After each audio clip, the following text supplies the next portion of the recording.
Hello everyone, मेरा नाम नेहा है और मैं पीजी में रहती हूँ। आज मैं आप लोग के साथ शेयर करने वाली हूँ अपने फेवरेट फ्रूट कस्टर्ड की रेसिपी।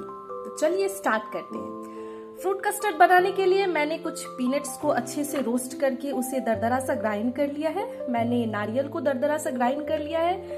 मैंने कुछ अनार लिया है और 3 मैंने इलायची को अच्छे से कूट के रख लिया है। मैंने 1 केले को अच्छे से कट करके रख लिया है और हम 1 सेब लेंगे, इसे भी अच्छे से कट कर लेंगे छोटे छोटे पीसेस। चलिए आगे की प्रोसेस स्टार्ट करते हैं। मैंने कढ़ाई को गर्म होने के लिए चढ़ा दिया है। अब हम उसमें दूध डालेंगे।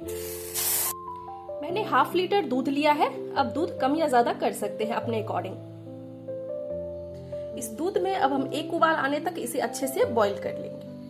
दूध में बॉईल आने लगा है। अब हम इसमें मिक्स किया हुआ कस्टर्ड ऐड करेंगे। मैंने 2 चम्मच कस्टर्ड पाउडर लिया है, उसे अच्छे से हमने नॉर्मल पानी से घोल लिया है। कस्टर्ड घोलते वक्त याद रखें, इसे गर्म पानी या गर्म दूध से बिल्कुल ना घोलें, नहीं तो इसमें लम्स बन जाते हैं। अब हम इस कस्टर्ड को इस दूध में ऐड कर देंगे और इसे अच्छे से चलाते रहें। थोड़ी देर पकाने के बाद ये ऑलरेडी गाढ़ा हो गया है। अगर आपका दूध गाढ़ा ना हो तो उसमें आप अपने अकॉर्डिंग और भी कस्टर्ड ऐड कर सकते हैं, जिससे वो गाढ़ा हो जाएगा।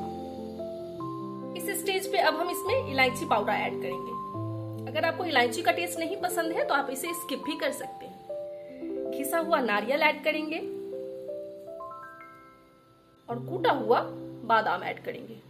आप यहाँ पे काजू भी ऐड कर सकते हैं। कस्टर्ड अच्छे से पक गया है। अब हम इसमें चीनी ऐड करके इसे बंद कर देंगे। मीठा आप थोड़ा कम ही डालिएगा, क्योंकि फ्रूट भी ऐड करेंगे तो वो भी मीठा होता है। अगर आपका मीठा ज्यादा होगा तो फ्रूट ऐड करने से वो और मीठा हो जाएगा।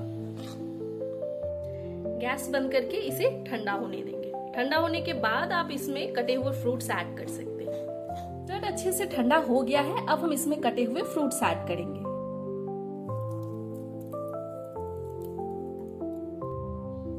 ये फ्रूट कस्टर्ड मैंने बैचलर्स के लिए बनाया है, जिन्हें लगता है कि हॉस्टल में चीजें मैनेज करना बहुत टफ है। ऐसा कुछ भी नहीं है। इस फ्रूट कस्टर्ड को आप बस 10 मिनट में बना सकते हैं। इस फ्रूट कस्टर्ड को आप बनाइए और ठंडा ठंडा एंजॉय कीजिए। मिलते हैं नेक्स्ट रेसिपी के साथ। तब तक के लिए बाय।